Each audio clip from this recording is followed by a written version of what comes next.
सबसे पहले मैं बैरिस्टर साहब आपके जानिब आऊंगी। सदर मुमलिकत डॉक्टर आरिफ अलवी ने पहले इनकार किया, फिर उन्होंने मजबूरन इजलास बुला लिया। तो सदर इजलास बुलाने पर मजबूर हुए, इसके बारे में ये भी कहा जा रहा है कि अगर वो ना बुलाते तो उन पर आर्टिकल 6 लग सकता था। तो कानून इस बारे में क्या कहता है? देखिए जी, इस मुल्क के अंदर बहुत से लोगों पे बहुत सी जगहों पे आर्टिकल 6 जो था वो लगना चाहिए था।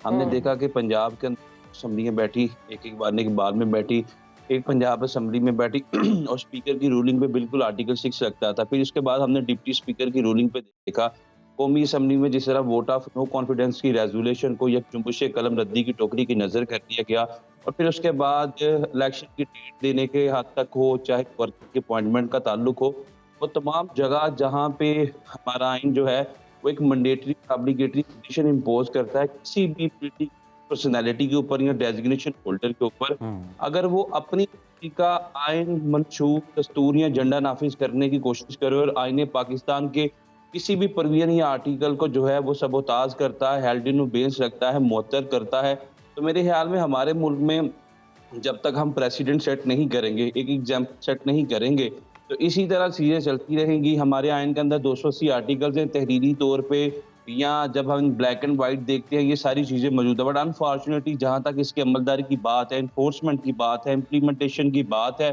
तो ये वो कागज़ के फूल हैं जिससे गुज़िश्ता 3-4 सालों में हमें बिल्कुल खुशबू नहीं आई।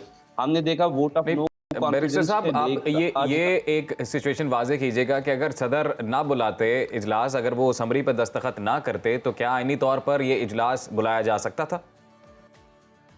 देखिए जी, सेक्रेटेरिएट की तरफ से जहाँ तक मेरा ख्याल और मेरा इल्म है, उसके मुताबिक सेक्रेटेरिएट ने वैसे ही जो है कौमी असम्बली को उन्होंने ये एक नोटिफिकेशन जारी कर दिया था, चूँकि बिल्कुल। आइन के अंदर एक मैंडेटरी प्रोविजन मौजूद है। आइन का आर्टिकल 91 के अंदर तमाम प्रोसीजर लेट डाउन किया गया है, जो उसकी 4 क्लासेज़ हैं। फिर प्रोवाइडेड अगर आप पढ़ें तो इन तमाम चीज़ों के अंदर जो है एक तरीकाकार एनंसिएटेड एन्यूमरेटेड है कि 21 डेज़ के अंदर आपने ये सारी चीज़ें मुकम्मल जी करनी हैं। बिल्कुल, आईनी फिर आप हवाले से वाज़ेह कि 21 दिन के अंदर इजलास बुलाना लाजिम है। बैरिस्टर साहब आप क्या कहेंगे इसके बारे में?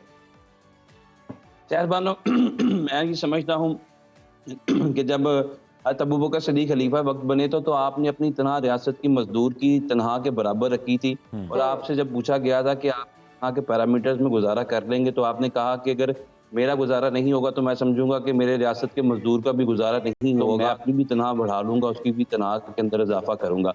तो मैं ये समझता हूँ कि हम नारों की हद तक, बातों की हद तक, वादों की हद तक, और जब अपना मंशूर रखते हैं फिर हम चिकनी चुपड़ी बातें करते हैं, सबस बात बैरिस्टर दिखाते साहब हैं। माजरत के साथ जी, मैं यही बात आपकी गोशगुजार कर रहा था कि इलेक्शन से पहले हम देखते हैं कि जिस तरह अवाम की हिदमत के दावे, नारे, बातें की जाती हैं, सबस बाग दिखाए जाते हैं, इनको काट का उल्लू समझा जाता है और बड़े ख्याली पुलाव पकाए जाते हैं कि दूध की नहरें बहाई जाएंगी, आसमान से तारे तोड़ के लाएंगे, या सहरा और रेगिस्तान को गुलशन व गुलिस्तान में बदलेंगे। तो अभी पहला इजलास होने जा रहा है, अभी तो स्पीकर का इंतखाब होना है, डिप्टी स्पीकर का इंतखाब होना है, फिर वज़ीर आज़म का इंतखाब होना है। तो मैं ये समझता हूँ कि ये सारी की सारी ये दावों के, नारों के, बातों के, नैरेटिव, प्रोस्पेक्टिव के पोल खुलने जा रहे हैं।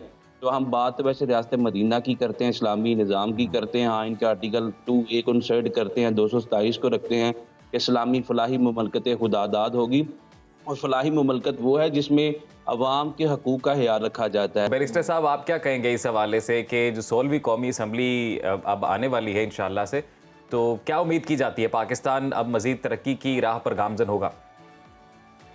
देखिए, मैं ये समझता हूँ कि जो आपने लेजिस्लेचर की बात की है, हमारे जितने भी लेजिस्लेचर्स बैठेंगे वैसे ही तो इनका काम कानून साजी करना, और कानून साजी करने के लिए मेरा ख्याल में पढ़ा लिखा होना ज़रूरी है। बस वेरी अनफॉर्चुनेट ये चीज़ें इसी तरह चलती आ रही हैं और थोड़ा थोड़ा with the passage of time हम बेहतरी की तरफ जा रहे हैं। एक बात ज़रूर कहूँगा कि हम कैसे इसको मज़ीद बेहतर कर सकते हैं, जब तक हमारे सियासतदान अखलाकी पहलू से मजबूत नहीं होंगे। बस जल्द से for the sake of argument, अगर कोई शख्स हारता है तो वो अपनी हार को तस्लीम करे, जिस तरह हमने रिसेंट इलेक्शंस के अंदर देखा। इसी तरह अपनी असम्बली के अंदर आप देखते हैं कि जहाँ-जहाँ पे जो आईनी ज़िम्मेदारी आप पे ऊपर इनकम्बेंट है, आप उसको पूरी करें। लास्टली मैं ये एक बात ज़रूर करूँगा, डाइसी से कहा गया था कि आपके मुल्क के अंदर जो है यूके के अंदर आइन मौजूद नहीं है, आपका गैर तहरीरी आइन है, तो ये कहाँ पर है? तो उसने कहा था it has written on the hearts of people, हमें किसी तहरीरी आइन की ज़रूरत नहीं है, क्योंकि हम इलाके मॉरल इतने मजबूत है कि आइन जो है हमारे लोगों के दिलों पे, इनके ज़हानों कलूब पे सख्त है।